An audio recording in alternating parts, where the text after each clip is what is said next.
ways you could describe this week. Is it fun to be the head coach at Ohio State this week? Like I say, fun is kicking ass, and that's what we want to do on Saturday. So we're preparing to do that. How are you feeling? What are you feeling right now? Yeah, not good, right? I mean, it stings. Everybody stings. You sting for the seniors, you sting for the program. When you're in this 24/7, when you're in this for 365, this hurts, you know. And you work tirelessly to make this, you know, be successful. So not just about me, it's really about the kids. The thing about these guys, man, you got to understand, when a guy leaves a program that selected him, picked him, or got him at the portal, he leaves for a multitude of reasons. The number one reason people leave is money. It's not a disdain for staff or disdain for players, it's money. Let's just be honest, man. Let's stop sugarcoating this foolishness, man. That's why most people leave. Do you think he should be the Heisman favorite? And what do you think he proves today? I mean, duh, but Jordan Tyson found his way into my dressing room downstairs at the conclusion of the game. Jordan Tyson came in there to say, "Coach, I apologize." Even though we're getting our butts kicking, I'm sitting up there going through the game in my head, and he walks in, full uniform, and says that. You got to understand, man, that cleans up a lot of the mess that's going on, that's transpiring right now. But I just pray that the multitude in our locker room gets it, because he got it. This year's team that makes you think they can contend for a championship. They really play well together. You know, they find a way to overcome adversity within games.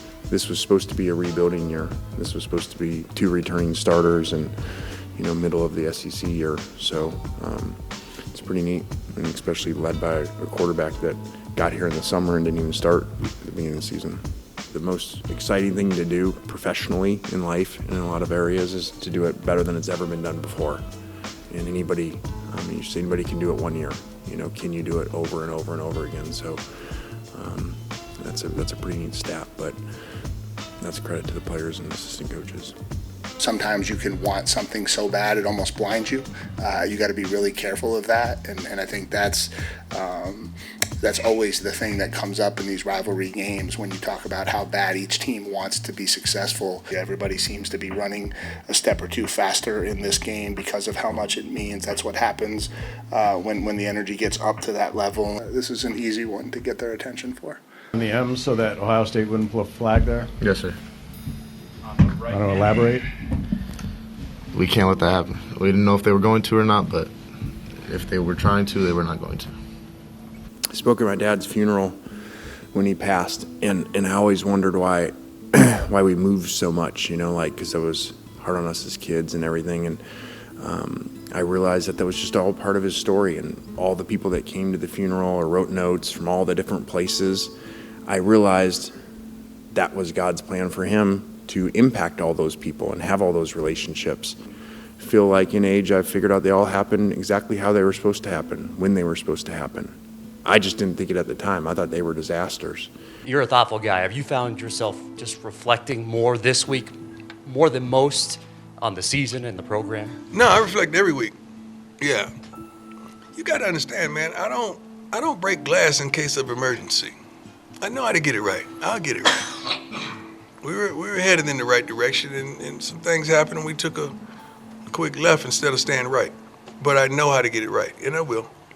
What stands out in your mind that really made you think this guy is ready for big-time moments? Yeah, I mean, certainly when he led us on a game-winning touchdown drive in South Bend, when he brought us to victory at Arkansas, when we needed to score on every possession, when he rallied us back from being down 30-3 at halftime against South Carolina and went, threw for almost 300 yards in the second half. We've gone on the road 3 other times and had success in one. That shows maturity.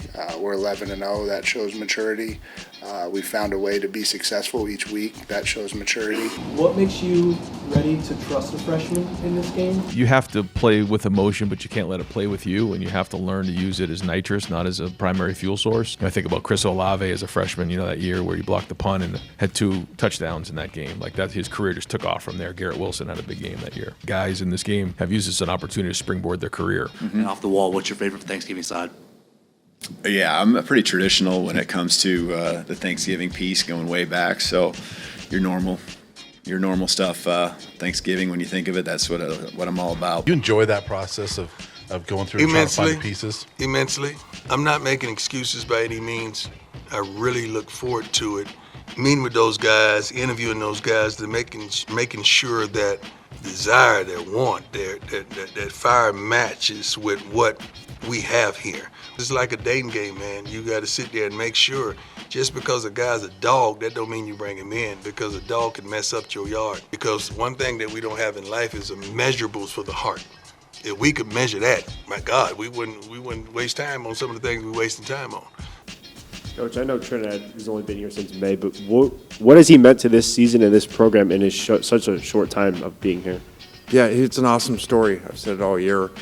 You know, we were joking around last night, sitting up here, and we were looking at his stats in some games last year with him, and we're like, I can't even remember. You know, we're like, you threw for more yards against Oklahoma than you did against Northeast Oklahoma, you know, last year. So it's just such a cool story to see him, and he just, you know, he was at Knox's game, and during the game, you know, some fans were, you know, yelling his name over there, and he would walk over, you know, all the way to the fence and take time to sign for them, take pictures with them, and he really does a really good job of just, you know, enjoying the moment. And hopefully everyone that needs to be paying attention is paying attention, because I felt like the way this team played to close out the season was worth taking note and deserves an opportunity to compete for a national championship. Proud but not satisfied is how we capture it. I mean, I'm very proud of what this group has done together. I think, and I told the team this, you know, we need to pause. We need to take a moment, appreciate, because these moments become memories and we lose them, you know, and we'll learn more about what this moment means in hindsight once we get past it and we reflect back. Again, the maniac in me is going to be like, how do we leverage it? How do we pull it forward? How do we grow it? You know, I mean, that's the nonstop pursuit of more, you know, which is unhealthy. But in moments this season at our home stadium, it has struck me that we have changed the pulse and the heartbeat of Vanderbilt football. Tonight, celebrating with our fans at the end of that game and seeing how many were there in support of us, getting back in with this team and thinking about the way they won that game in the second half. I'm very proud of that, and yes, I take moments to recognize how far we've come, and for sure in the next thought it's about where do we go next, but this is worth soaking in, because this will be the only time. This is the breakthrough moment, and it happens once, and everything after this becomes, you hope to do it again or replicate it or move it a little bit further forward. But this group of players and this coaching staff has now done something that's never been done in our program, and that's really special.